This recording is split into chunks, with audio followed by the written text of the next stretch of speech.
전능하사 천지를 만드신 하나님 아버지를 내가 믿사오며 그 외아들 우리 주 예수 그리스도를 믿사오니 이는 성령으로 잉태하사 동정녀 마리아에게 나시고 본디오 빌라도에게 고난을 받으사 십자가에 못 박혀 죽으시고 장사한 지 사흘 만에 죽은 자 가운데서 다시 살아나시며 하늘에 오르사 전능하신 하나님 우편에 앉아 계시다가 저리로서 산자와 죽은 자를 심판하러 오시리라.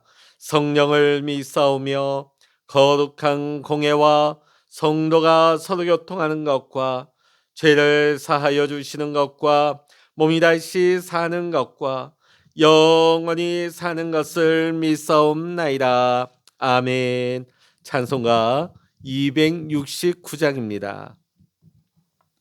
찬송 269장입니다. 그 참혹한 십자가에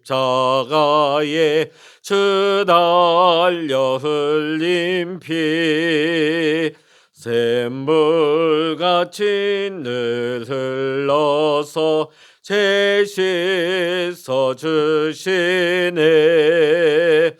값없어도 다 나와서 내 죄를 고하면 흰 눈보다 더 희도록 참 성결 얻으리. 나 믿노라 나 믿노라 그 보혈 공로를 흠없어도 피 흘리사 날 구원하셨네. 저 흉악한 한강도는 제 죄를 깨달아 죄 없으신 주 예수를 구주로 믿었네. 내 지은 죄 융악하나 주 예수 믿으면 용서받은 강도같이 곧 구원받으리. 나 믿노라 나 믿노라 그 보혈 공로를 흠없어도 피 흘리사 날 구원하셨네.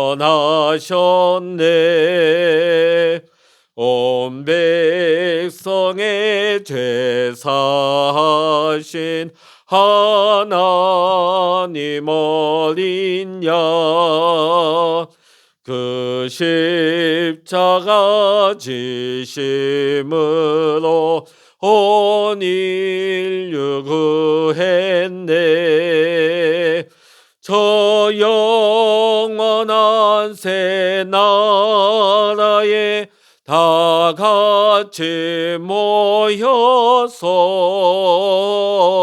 근거 문고 한곡조로 새 노래 부르리. 나 믿노라 나 믿노라 그 보혈 공로를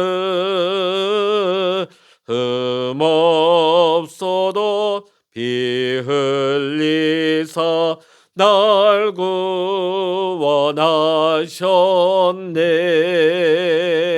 아멘.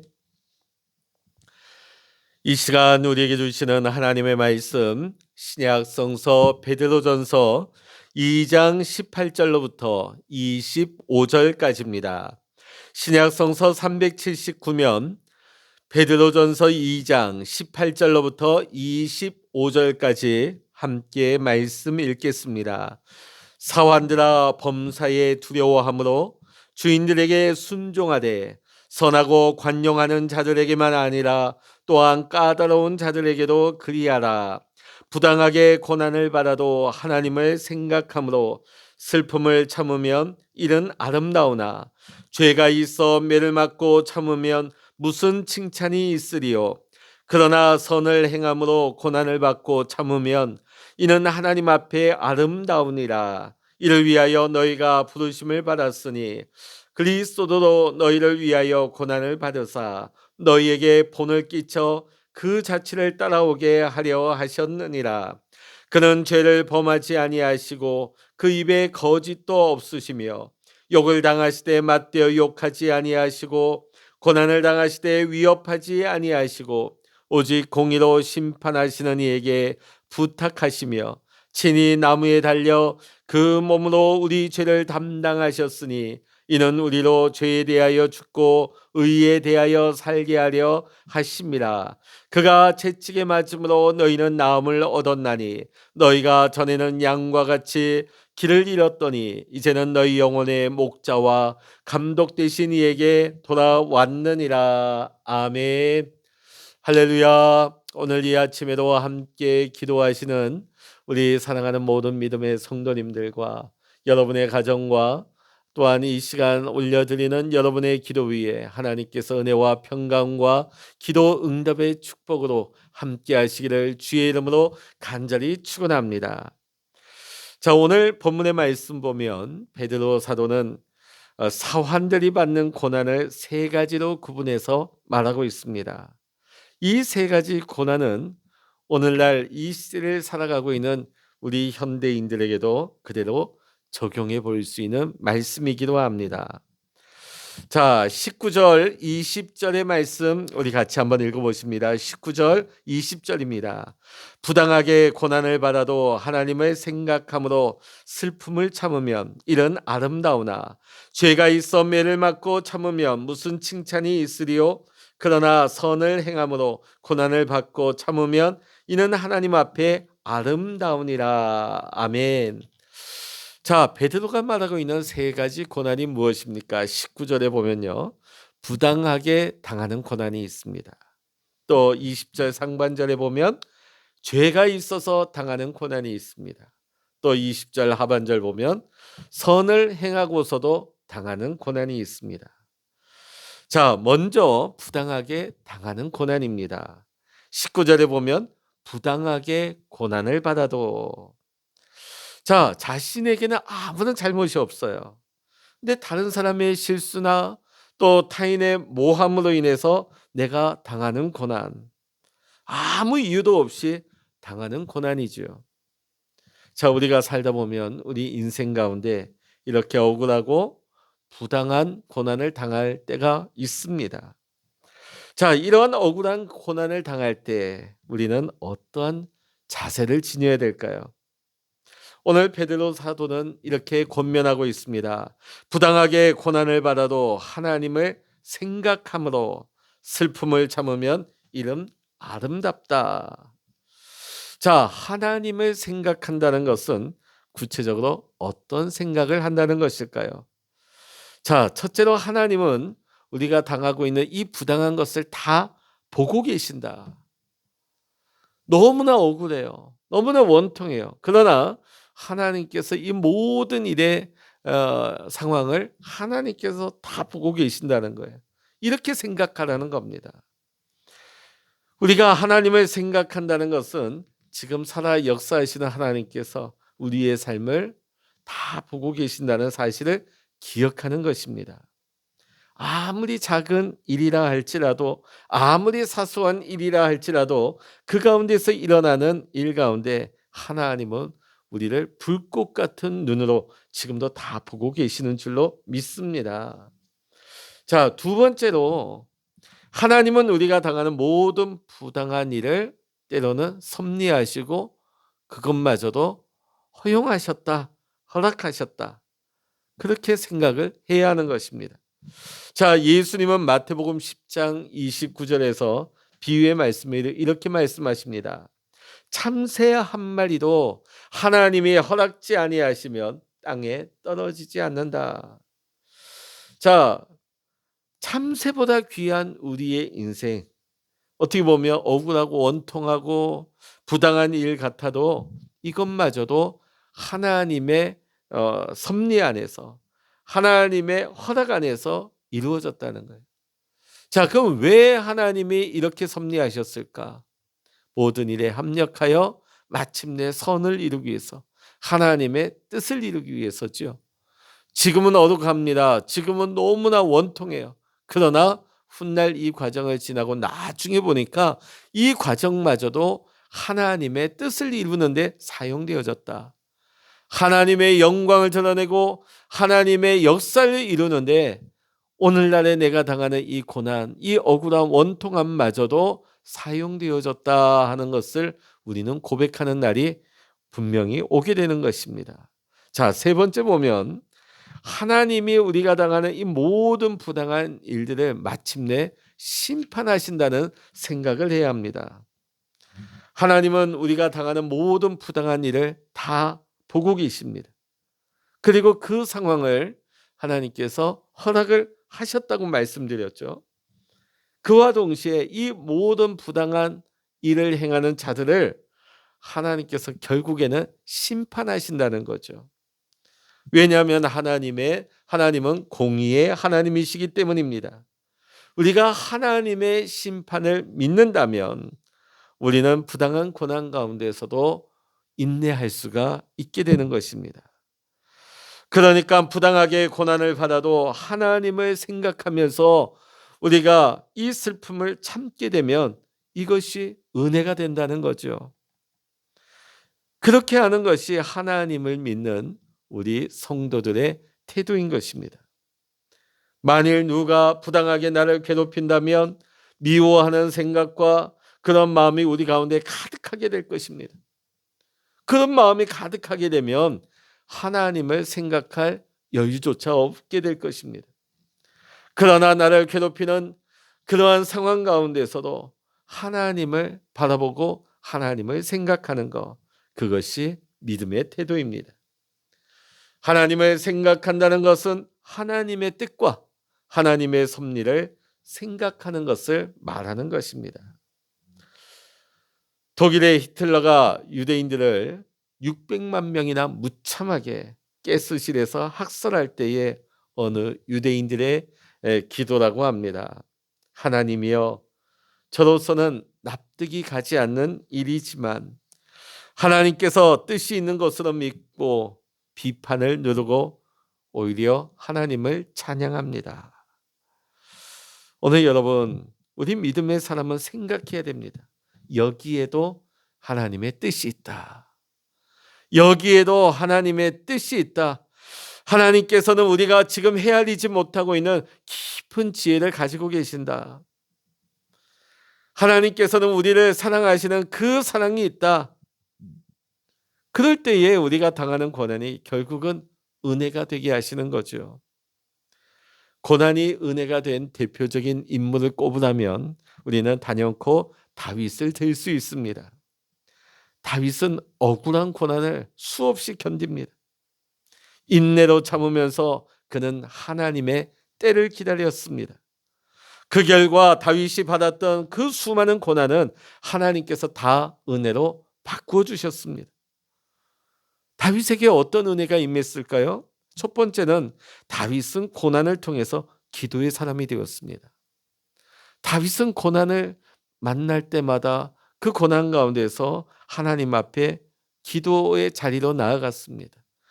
하나님 앞에 그 마음을 쏟아놓았습니다. 두 번째는 다윗은 고난을 통하여서 평생의 동지를 얻게 되었습니다.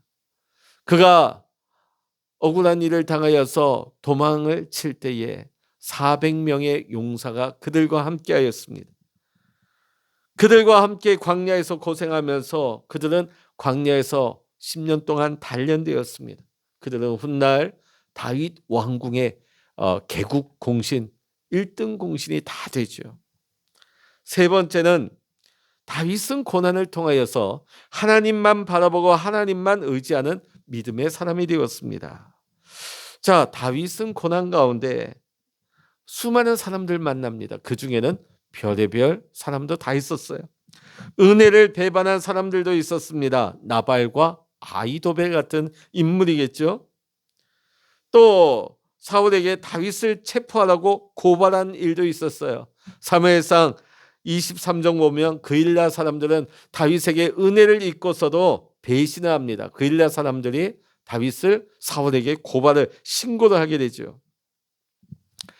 다윗은 이러한 일들을 겪으면서 사람을 의지하고 사람을 바라보기보다는 오직 하나님만 바라며 하나님만 의지하는 사람으로 발전된 것입니다. 다윗에게 있어서는 이러한 고난의 과정들이 다 하나님의 은혜로 바뀌어져서 오히려 축복의 그릇이 된 줄로 믿습니다. 자, 두 번째로는 고난 가운데는 부당한 고난도 있지만 내가 지은 죄로 인하여서 당하는 고난도 있습니다.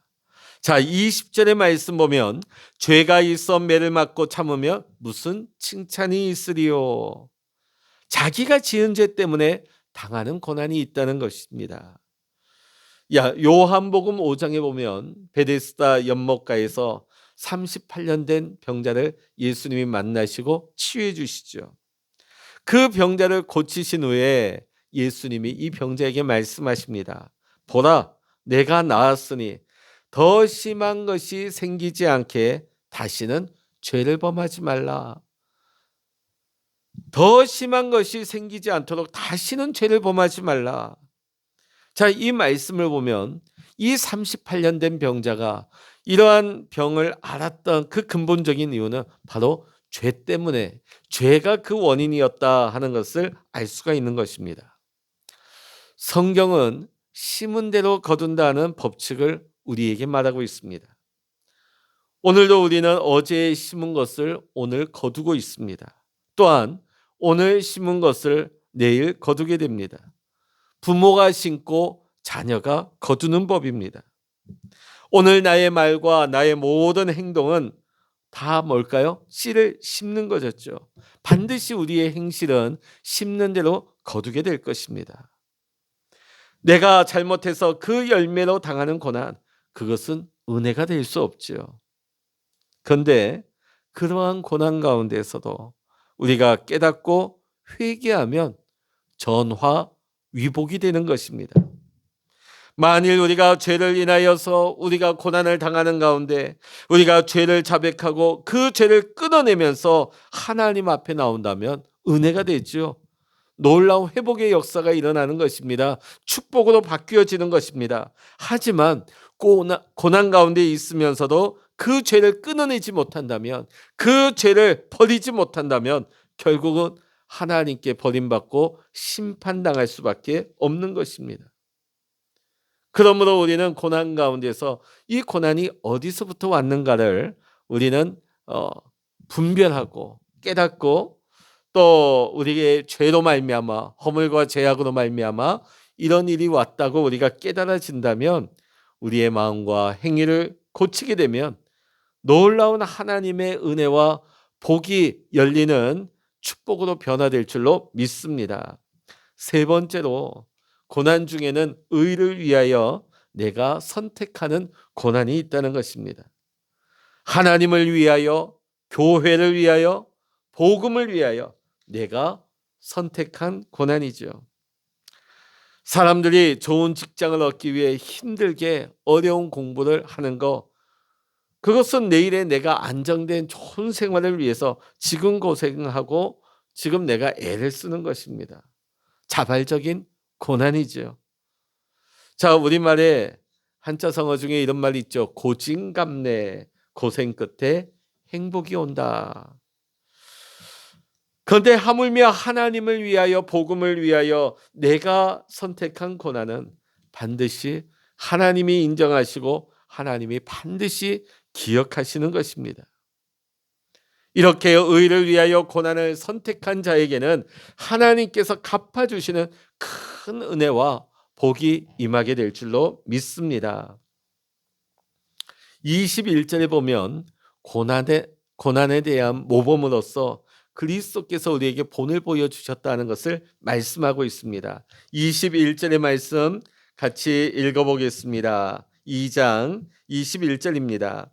이를 위하여 너희가 부르심을 받았으니 그리스도도 너희를 위하여 고난을 받으사 너희에게 본을 끼쳐 그 자취를 따라 오게 하려 하셨느니라. 아멘. 예수님은 가장 억울하고 가장 부당한 고난을 받으셨습니다. 자, 그런데 예수님께서는 고난에 대한 가장 바른 모범을, 바른 반응을 보여주셨습니다. 자, 그럼 어떤 모범일까요? 예수님은 고난을 당하셨지만 결코 죄를 짓지 않으셨어요. 자, 우리가 고난을 당하다 보면 자신이 짓는 죄가 정당하다고 자신의 행위에 대해서, 자신의 말에 대해서 합리화하는 경우가 보기보다 많습니다. 나는 가난하니까 이거 정도는 훔쳐도 괜찮아. 내가 억울하니까 저 사람한테 내가 욕을 해도 괜찮아. 내가 저 사람한테 맞았으니까 나도 갚아주고 때려주는 거 괜찮아. 이렇게 자신의 죄악을 오히려 합리화시키는 것이죠. 그러나 예수님께서는 40일을 굶으셨지만은 마귀가 돌로 떡으로 만들라고 유혹할 때 결코 돌로 떡을 만들지 않으셨습니다. 40일이나 굶었으니 내가 무슨 짓을 해도 된다는 거 결코 성경적이지 않습니다. 그러므로 우리가 어떤 고난을 당한다 할지라도 죄를 지을 수 있는 정당한 권리는 우리에게 없는 것입니다. 내가 짓는 죄가 내가 당하는 고난으로 말미암아 결코 정당화될 수가 없는 것입니다. 또한 우리 주님은 고난 당할 때에 쓸데없는 말, 비겁한 행동을 하지 않으셨습니다. 이것이 바로 그리스도께서 우리에게 보여주신 고난을 당할 때 바른 반응의 모습인 것입니다. 욕을 받으시되 대신 욕하지 않으셨습니다. 오늘 23절의 말씀 또한 보면 고난을 당하시되 위협하지도 않으셨어요.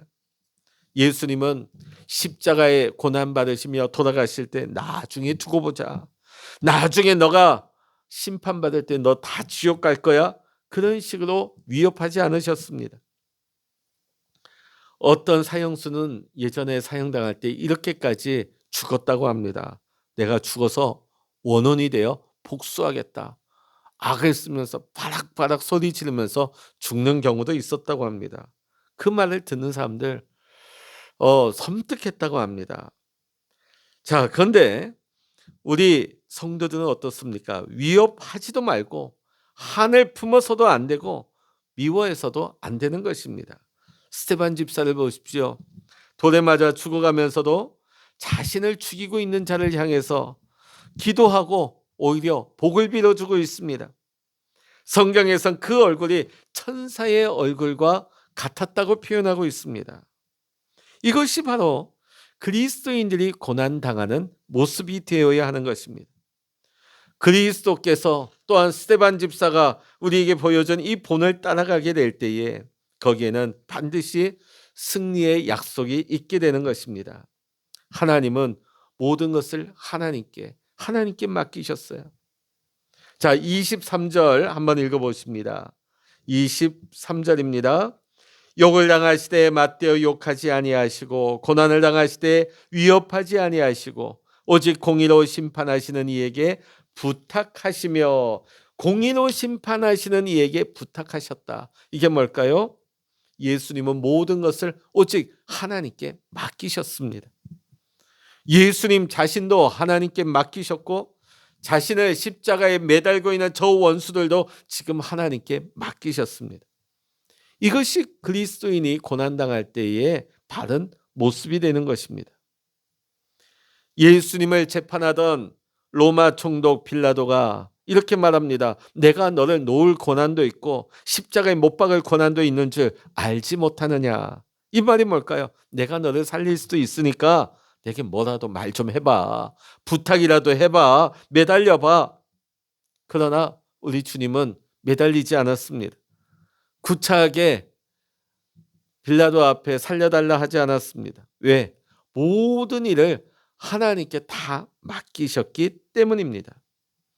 예수님의 이러한 모습은 고난당하는 우리들에게 본을 보여주신 것입니다.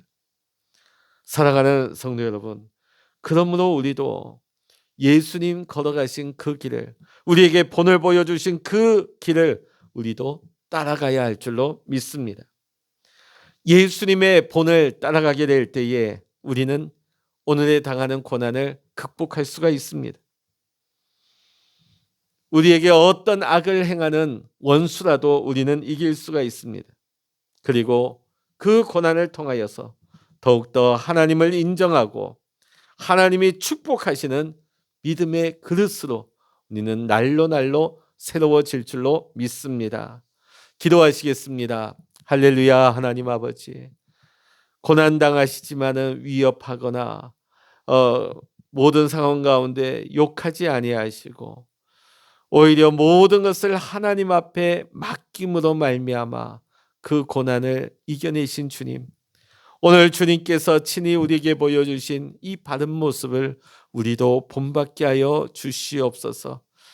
세상의 모습으로 반응하거나 세상 사람들처럼 우리가 보복하는 자가 아니라 오늘도 우리가 모든 것을 하나님 앞에 맡기면서 믿음으로 이 과정을 통과해 나갈 때 오늘에 당하는 이 고난, 오늘 우리가 하나님 앞에 믿음으로 통과할 때 하나님, 이 고난이 변하여 은혜가 되게 하시고 이 고난이 오히려 축복의 그릇으로 변화되게 하여 주시옵소서.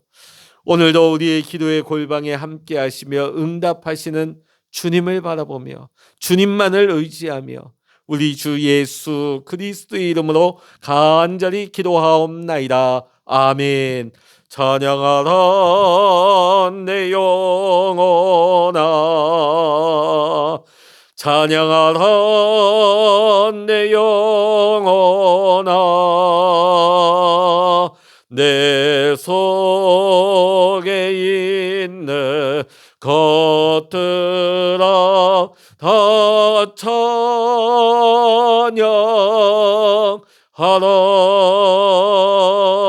기도하라 내 영혼아, 기도하라 내 영혼아, 내 속에 있는 것들아 다 기도하라. 주여 일창으로 합심하여 기도하십니다. 주여